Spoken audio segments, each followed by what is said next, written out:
नमस्कार, स्वागत है आपका प्रेप शॉट में। पिछले लेक्चर में हमने आपको तुगलक डायनेस्टी के बारे में बताया था।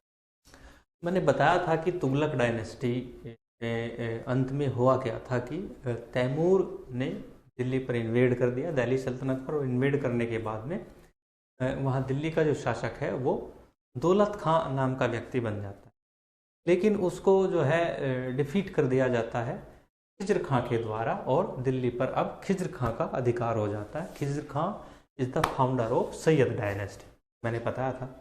तो अगली जो न्यू डायनेस्टी जिसके बारे में हम डिस्कस करने वाले हैं वो है आपका सैयद डायनेस्टी। देखो, जहाँ तक बात करें हम सैयद डायनेस्टी की, तो इनका जो टाइम पीरियड स्टार्ट होता है वो 1414 एडी से स्टार्ट होता है और 1451 एडी तक जाता है। ठीक है, यानी 1414 से लेकर 1451 तक आपके सैयदों का शासन रहता है दिल्ली सल्तनत के अंदर। और इसके जो फाउंडर हैं, फाउंडर की अगर हम बात करें तो फाउंडर है इनके खिज्र खां। ये फाउंडर भी हैं और फर्स्ट किंग ऑफ दिल्ली सल्तनत, यानी दिल्ली सल्तनत के पहले राजा हैं। ठीक है, कहां से? Of Sayyid dynasty, of Sayyid dynasty, यानी सैयद वंश के पहले शासक आपके खिज्र खां हैं। ये आपको ध्यान रखना है। तो एग्जाम में क्वेश्चंस किस टाइप से आते हैं? आपके जो वनडे एग्जाम होते हैं लाइक एसएससी, आपसे पूछा जा सकता है कि who is the founder of Sayyid dynasty, then answer देना है आपको खिज्र खां। ठीक है, या आपसे ऐसे भी पूछा जा सकता है कि who was the first king of Delhi सल्तनत इन द सैयद डायनेस्टी, यानी सैयद वंश में प्रथम शासक कौन है आपके, तो आपको आंसर देना है तब भी खिज्र खां। राइट, आगे चलते हैं। आगे अगर हम बात करें तो खिज्र खां क्या है कि बड़े ही प्रभावशाली व्यक्ति हैं इस डायनेस्टी के, ये आपको ध्यान रखना है। तो Khizr Khan was the majestic ruler of Sayyid dynasty.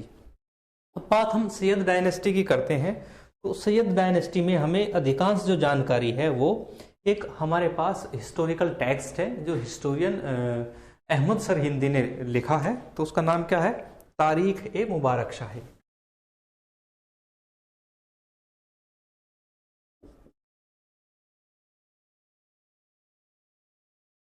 मुबारक शाही, ठीक है, तारीख ए मुबारक शाही।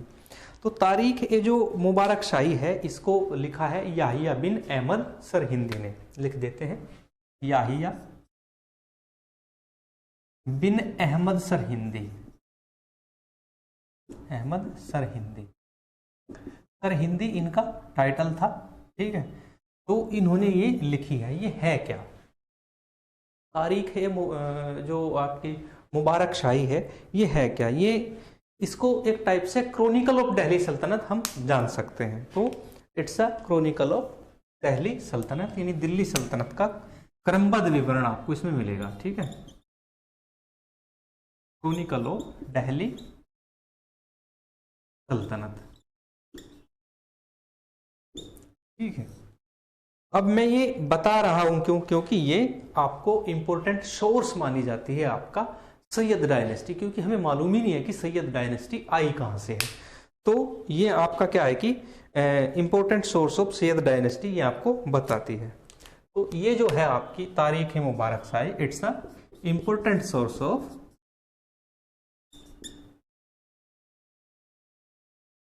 सैयद डायनेस्टी।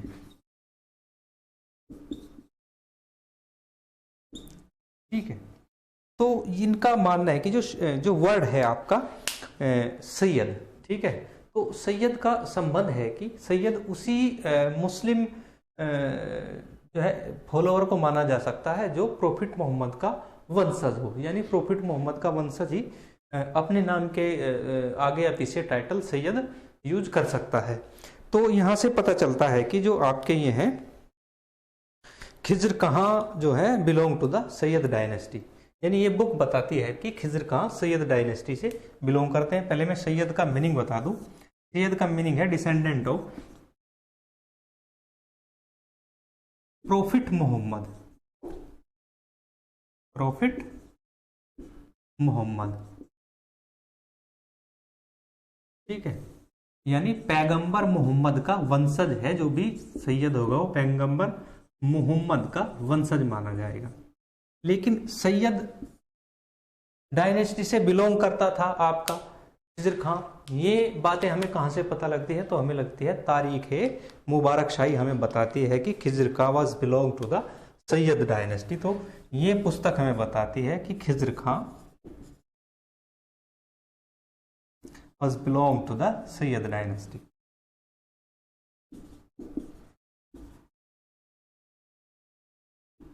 सैयद डायनेस्टी, ठीक है। तो ये सैयद वाला चक्कर हुआ खत्म। अब आगे चलते हैं। तो जब आपका खिज़र खां ने रूल स्टार्ट किया दिल्ली सल्तनत के अंदर, तो इसने जो ऑलरेडी एक टाइटल है जो हमेशा एवरी जो है किंग के साथ लगता है, वो है सुल्तान। यानी प्रत्येक जो है शासक आपका सुल्तान टाइटल जरूर लगाता है, लेकिन खिज़र खां ने ऐसा नहीं किया। इसने सुल्तान की उपाधि धारण नहीं की, क्योंकि ये जो राज्य जो था वो इसको तैमूर के इन्वेजन की वजह से मिला था। और तैमूर ने, तो इसने क्या कहा अपने आप को? तैमूर का मातहत या तैमूर का जो है ना सब्ड्यूटेड, इसने अपने आप को बताया। और इसने एक उपाधि धारण की, वो मैं लिख देता हूं, जिसका नाम है रैयत आला।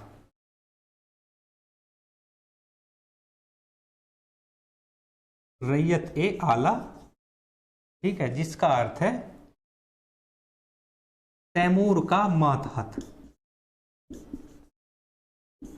यानी ये तैमूर का मातहत मानता था अपने आप को, यानी सब्ड्यूटेड ऑफ तैमूर। मैं लिख देता हूं सब्ड्यूटेड ऑफ तैमूर, सब्ड्यूटेड ऑफ तैमूर, ठीक है।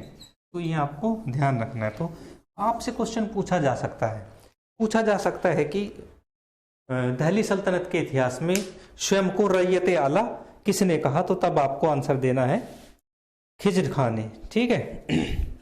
आगे चलते हैं। अगर इसके आगे हम बात करें तो दूसरे जो शासक आते हैं वो आते हैं मुबारक शाह। अब खिज़र खां को हटा देते हैं तो सैयद डायनेस्टी में आगे आते हैं आपके मुबारक शाह।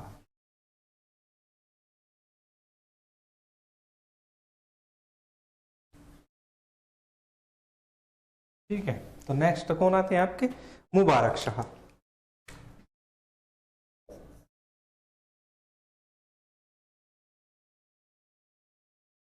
ठीक है, मुबारक शाह। तो मुबारक शाह का अगर मैं टाइम पीरियड की बात करूं तो 21 मई 1421 से लेकर ये आपके जो है 19 फरवरी 1434 तक इन्होंने शासन किया। तो 21 मई 1421 से इन्होंने 19 फरवरी 1434 तक इन्होंने शासन किया। एक लंबा टाइम पीरियड जो है मुबारक शाह ने सईद डायनेस्टी के अंदर कंप्लीट किया है। ठीक है, तो अगर हम मुबारक शाह की बात करें, ठीक है, तो ये बेटे थे, ज्येष्ठ पुत्र थे आपके किसके? खिज़र खां के। ठीक है, तो he was the son of Mubarak Shah, sorry son of Khizar खां,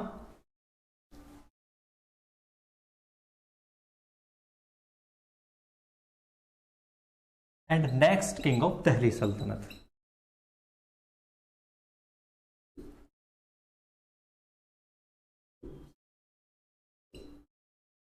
ठीक है, यानी खिज़र खां जो है, सॉरी मुबारक शाह जो है खिज़र खां के पुत्र थे और अगले राजा थे दिल्ली सल्तनत के। अब जो खिज़र खां ने जो टाइटल था सुल्तान, वो जो है अबोलिश कर दिया था, तो इसने जो है ना दोबारा होल्ड किया। लेकिन अब जो है ना खिज़र खां को छोड़ के बाकी सभी जो रूलर हैं आपके वो सुल्तान की पदवी धारण करेंगे। तो बस आपको ये ध्यान रखना है। तो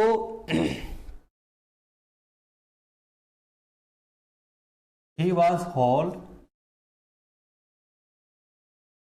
द टाइटल ऑफ सुल्तान, यानी इसने जो सुल्तान जो है सुल्तान की उपाधि धारण की। तो यहीं से क्वेश्चन ऐसे भी बन सकता है, देखो सभी सुल्तान जरूर लगाते थे अपने नाम से पहले, ठीक है, केवल खिज़र खां को अगर हम अलग कर दे तो आपसे क्वेश्चन ऐसे भी पूछा जा सकता है कि ऐसे रूलर का नाम बताइए जिसने कभी सुल्तान की उपाधि धारण ही नहीं की दिल्ली सल्तनत के अंदर, तो तब आपको आंसर देना है खिज़र खां।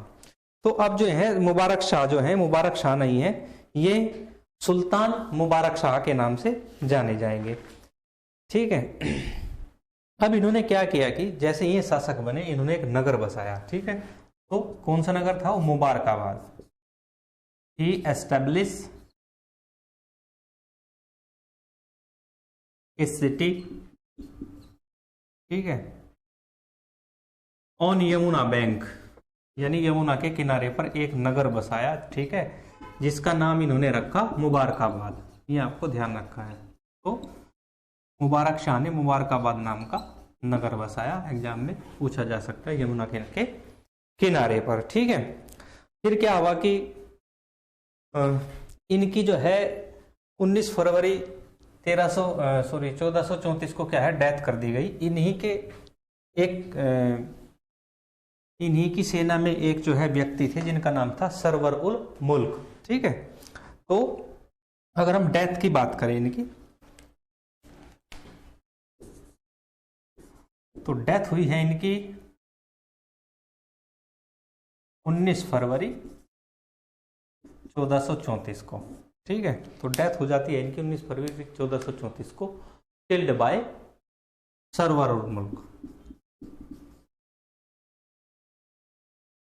किल्ड बाय सरवर उल मुल्क, ठीक है।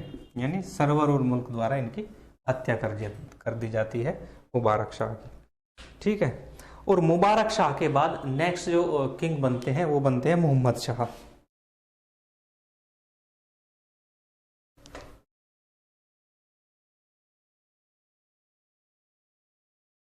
नेक्स्ट कौन बनते हैं? मोहम्मद शाह,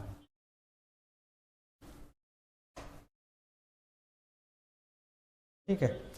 तो अगर हम नेक्स्ट किंग की बात करें तो नेक्स्ट बनेंगे मोहम्मद शाह।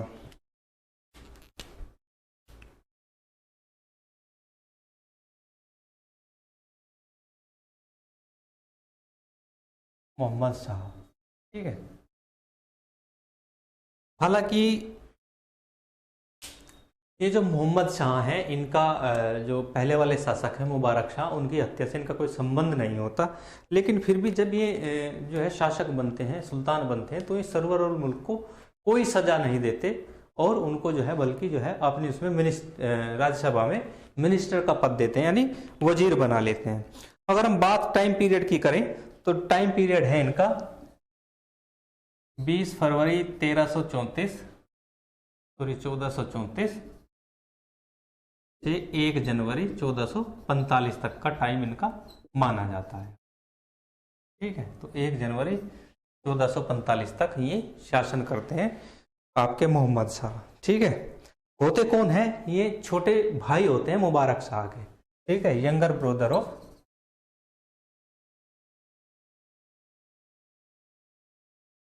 मुबारक शाह, यानी मुबारक शाह के छोटे भाई होते हैं और ये सुल्तान बनते हैं, ठीक है।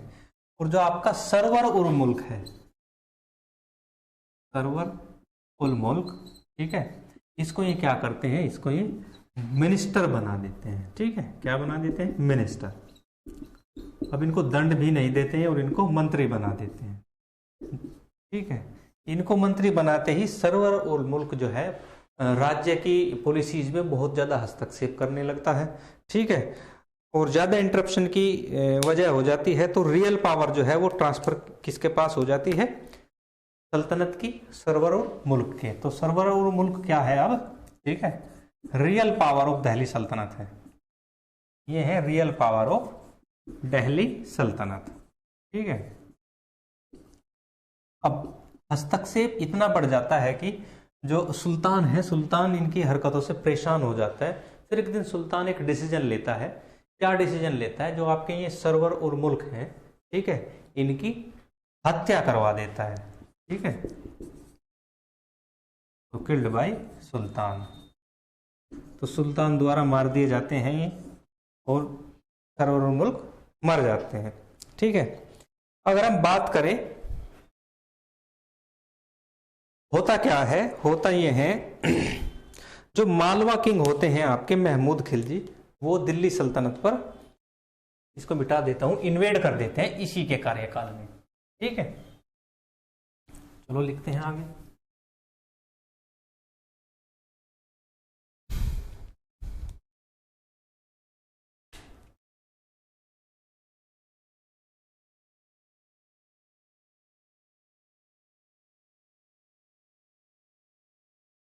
जो आपके मालवा किंग हैं, मालवा किंग कौन है आपके? महमूद शाह, ठीक है, सॉरी महमूद खिलजी। जो मालवा किंग है आपके महमूद खिलजी, वो क्या करते हैं कि इन्वेड करते हैं, कहाँ? दिल्ली सल्तनत यानी दिल्ली सल्तनत के ऊपर इन्वेड करते हैं, ठीक है। और दिल्ली सल्तनत के ऊपर जब इन्वेड करते हैं, वो ये जो आपके महमूद शाह हैं, ये जो है ना काफ़ी वीक होते हैं, उस टाइम लड़ने की इनकी क्षमता नहीं होती है। तो ये क्या करते हैं कि अपना इनका एक गवर्नर होता है, ठीक है, कहाँ का गवर्नर? गवर्नर ऑफ सरहिंद, ठीक है, सरहिंद में इनका गवर्नर होता है। होता कौन है? होता है बहलोल लोदी, ठीक है, बहलोल लोदी। तो बहलोल लोदी को ये जो है सूचना भिजवाते हैं कि मेरे ऊपर जो है इन्वेजन कर दिया है, कि आप आए और मुझे ना हेल्प कीजिए। तो क्या करता है कि बहलोल लोदी हेल्प करते हैं किसकी? महमूद शाह की। और दिल्ली सल्तनत पर इन्वेजन होता ही नहीं है, और ये जो आपका होता है किंग मालवा महमूद खिलजी, ये वापस चला जाता है, ठीक है। जैसे ये वापस चला जाता है तो जो है ना मोहम्मद शाह क्या करता है कि अब ये जो बहलोल लोदी है, इसको 2 उपाधियां प्रदान करता है। एक तो इसको ये अपना बेटा मान लेता है यानी सन मान लेता है, दूसरा इसको टाइटल देता है खाने खाना, ठीक है। तो यहीं से क्या है कि सुल्तान की नजरों में बहलोल लोदी एक अच्छा योद्धा बन के आता है। और आगे कहानी क्या बनती है कि डेथ हो जाती है किसकी? महमूद शाह की। इनकी डेथ हो जाती है अब 1 जनवरी 1445 को, ठीक है, 1 जनवरी 1445 को महमूद शाह की डेथ हो जाती है। और डेथ के बाद जो नेक्स्ट जो किंग बनते हैं आपके, वो बनते हैं अलाउद्दीन आलम शाह। कौन बनते हैं? अलाउद्दीन आलम शाह। लिख देता हूं।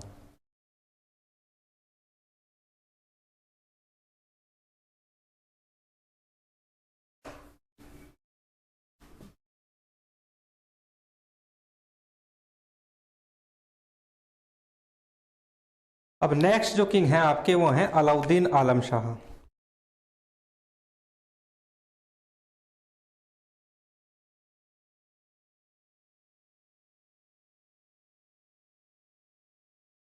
ठीक है, अलाउद्दीन आलम शाह क्या है? ये बेटे हैं किसके? महमूद शाह के। इनके कार्यकाल की अगर हम बात करें, 1 जनवरी 1945 से 19 अप्रैल 1451 तक इनका कार्यकाल रहता है।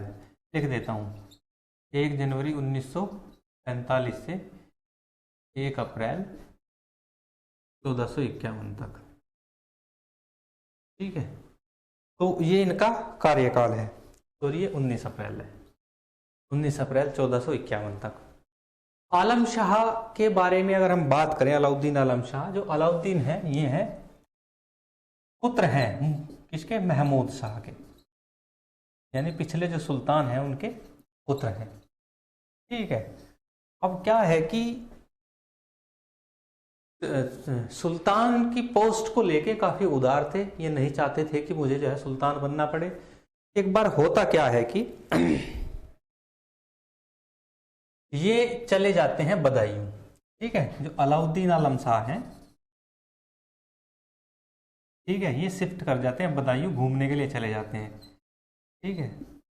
और वहां जाकर ये शहर इनको इतना पसंद आता है कि ये वहीं रहने लगते हैं, ठीक है। काफ़ी बार जो है दिल्ली सल्तनत के जो ऑफिसर्स हैं वो इनको इंफॉर्मेशन भेजते हैं कि सर आ जाइए, आइए और शासन सत्ता संभालिए, लेकिन ये आते ही नहीं है। तो कुछ दिन तक वेट करने के बाद जो नोबेल्स ऑफ दिल्ली हैं वो क्या करते हैं कि जो सरहिंद के जो गवर्नर मैंने अभी बताया था बहलोल लोदी, ठीक है, कौन? बहलोल लोदी, इनको निमंत्रण भेज देते हैं, ठीक है। इनको इनवाइट किया जाता है कि सर आइए और आप क्या है कि सुल्तान बन जाइए, ठीक है। और पहला ऐसा शासक है कि जिसको अपना जो है ना सुल्तान का पद त्यागने में कोई आपत्ति नहीं है। तो इस बात पे जो आपके अलाउद्दीन हैं ये कहते हैं कि हमें कोई आपत्ति नहीं है, आप जो है किसी को भी जो है शासक बना सकते हैं। वो बहलोल लोदी को शासक बन जाते हैं और यहीं बदायूं में ही रहते हैं आपके अलाउद्दीन आलम शाह।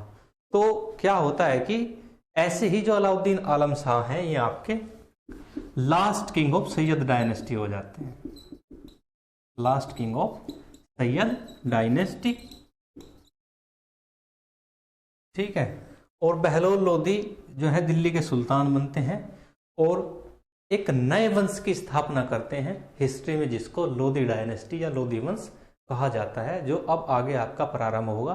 अगला जो आपका वंश है वो होगा लोदी वंश या लोदी डायनेस्टी। ठीक है।